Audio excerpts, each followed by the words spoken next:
বাংলার কিছু অলৌকিক কাহিনী, কিছু লোককথা এবং কিছু সাহিত্য থেকে নেওয়া আমাদের এই নিবেদন ভুতুড়ে গপ্প ইউটিউব চ্যানেল।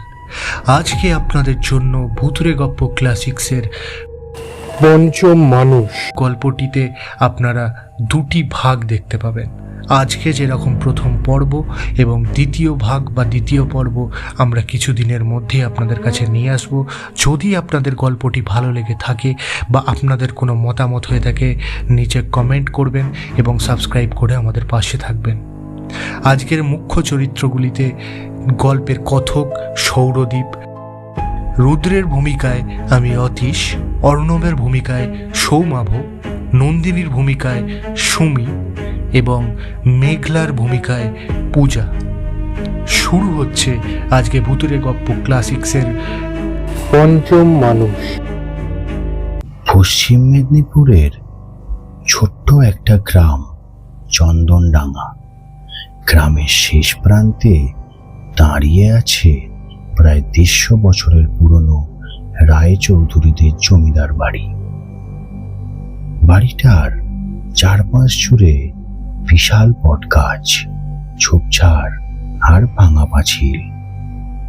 দিনের আলোতেও কেউ খুব একটা ওদিক দিয়ে যায় না, কারণ গ্রামের লোকেদের বিশ্বাস সূর্য ডোবার পরে যদি 4 জন ওই বাড়িতে ঢোকে তাহলে বেরিয়ে আসে 4 জনই, কিন্তু তাদের মধ্যে একজন আর মানুষ থাকে না।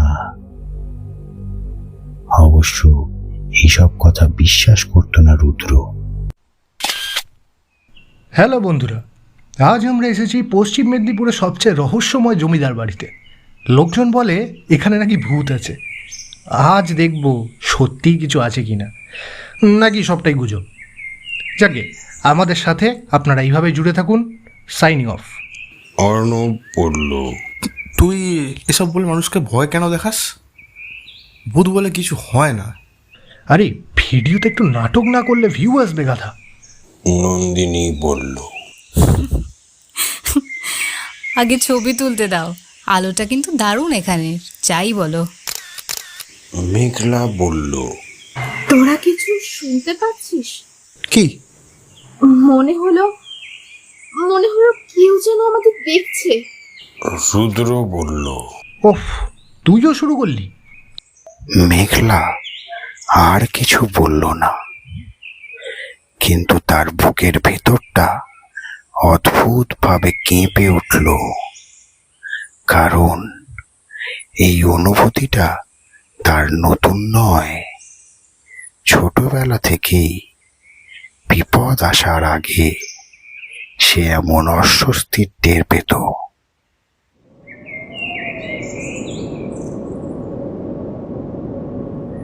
4 জন ধীরে ধীরে জমিদার বাড়ির ফটকের সামনে এসে দাঁড়ালো।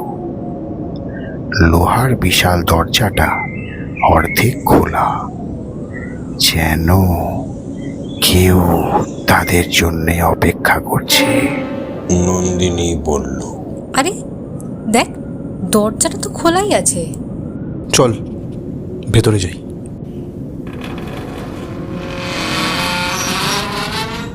ভেতরে ঢুকতেই একটা ঠান্ডা বাতাস এসে 4 জনের গায়ে লাগলো। বাইরে তখনও গরম, কিন্তু বাড়ির ভেতরে অস্বাভাবিক ঠান্ডা। রুদ্র বলল, ওয়াও, এই পরিবেশটাই তো চাই। দাঁড়া বন্ধুরা, দেখতে পাচ্ছেন প্রায় 100 বছরের পুরনো বাড়ি। সব কিছু যেমন ছিল তেমনই আছে। এখানের এই সিঁড়িটার ছবি তো তুলতেই হবে।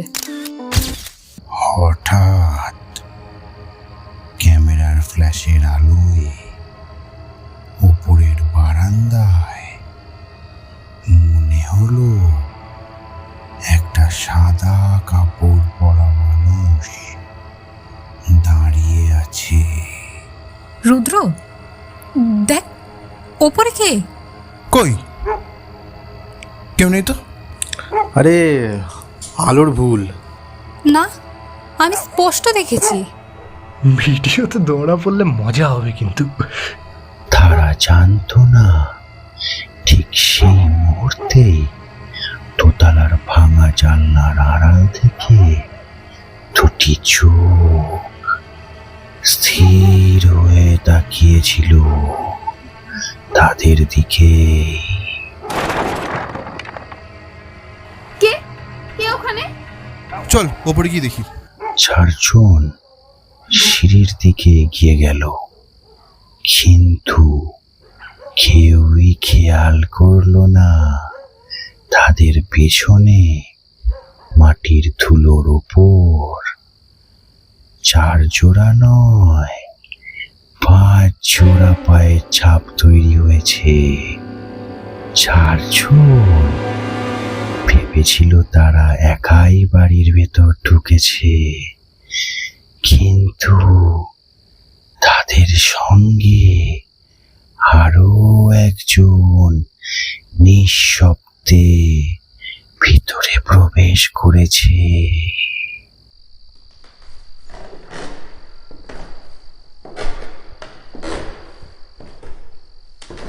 ধীরে ধীরে পুরনো কাঠের সিঁড়িতে পায়ের শব্দ, দূরে পেঁচার ডাক। পুরনো সিঁড়িটার প্রতিটা ধাপ যেন বহু বছর ধরে মানুষের পায়ের অপেক্ষায় ছিল। নন্দিনী বলল, দাঁড়া, তোরা কেউ আমার পিছনে হাঁটছিস? না তো।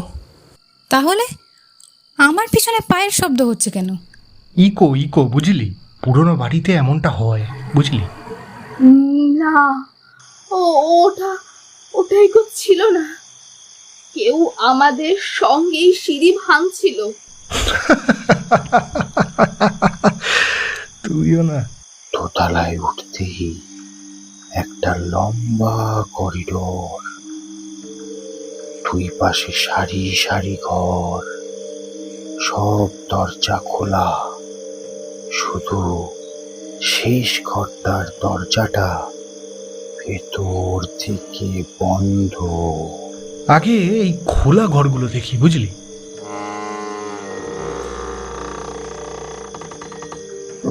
ঘরটা ধুলোয় ভর্তি, মেঝেতে ভাঙা আলমারি, এক কোণে কাঠের দোলনা, দেয়ালে ঝুলছে একটা বিশাল ফ্রেম, ধুলোয় ঢাকা। নন্দিনী বলল, এক মিনিট, আমি পরিষ্কার করছি।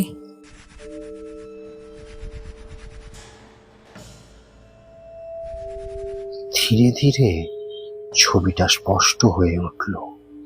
4 জন মানুষ দাঁড়িয়ে, একজন বৃদ্ধ, একজন মহিলা, 2 জন যুবক।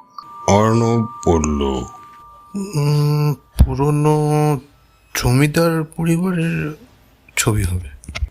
মেঘলা বলল, একটু আরো আরো একটু কাছে আয়।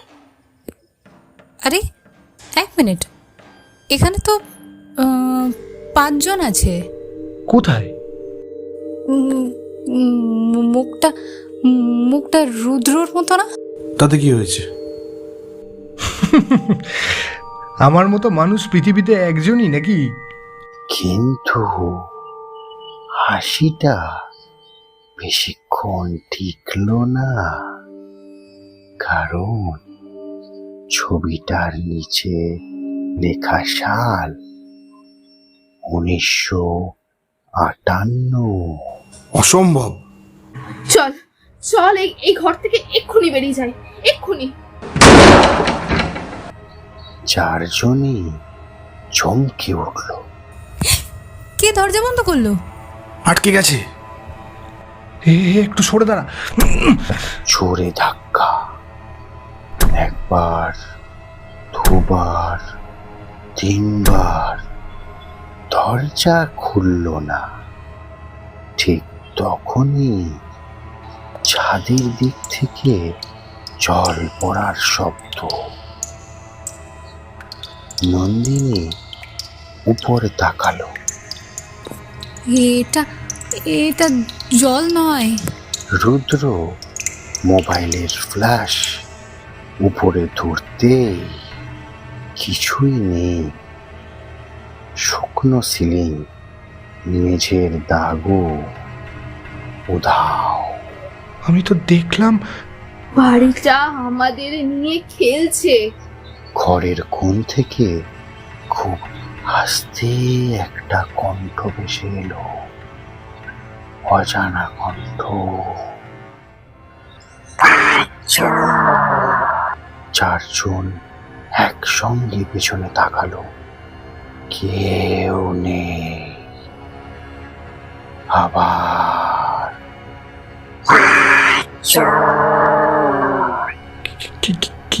কে? কোনো উত্তর নেই। হঠাৎ দরজা নিজে থেকেই খুলে গেল।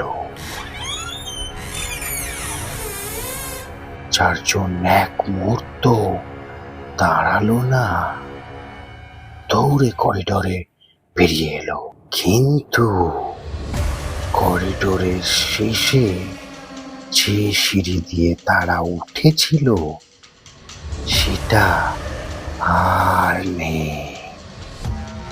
সেখানে এখন শুধু একটা ফাঁকা দেওয়াল। চারজন বুঝতে পারলো তারা আর শুধু একটা পুরনো বাড়িতে নেই, তারা আটকে পড়েছে এমন এক জায়গায় যেখানে বাড়ির নিয়মই শেষ কথা। আর সেই নিয়মের প্রথম শর্ত, চারজন ঢুকলে বেড়ায় পাঁচজন।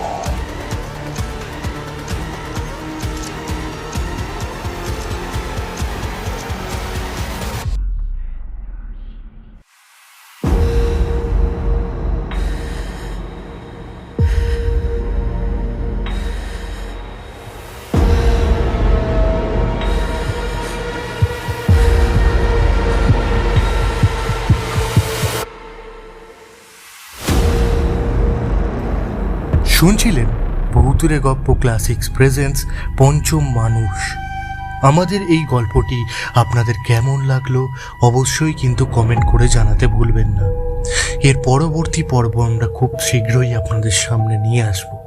যদি গল্পটি ভালো লেগে থাকে আপনাদের আত্মীয়, পরিবার, পরিজন এবং বন্ধুদের সাথে শেয়ার করতে কিন্তু ভুলবেন না। আর আমাদের এই কষ্টের জন্য ছোট্ট একটা সাবস্ক্রাইব করে একটা লাইক করে দেবেন এবং নোটিফিকেশন বাটনটিকে কিন্তু অলে করে দেবেন। ভূতুরে গল্প এবং তার টিমের তরফ থেকে থ্যাংক ইউ।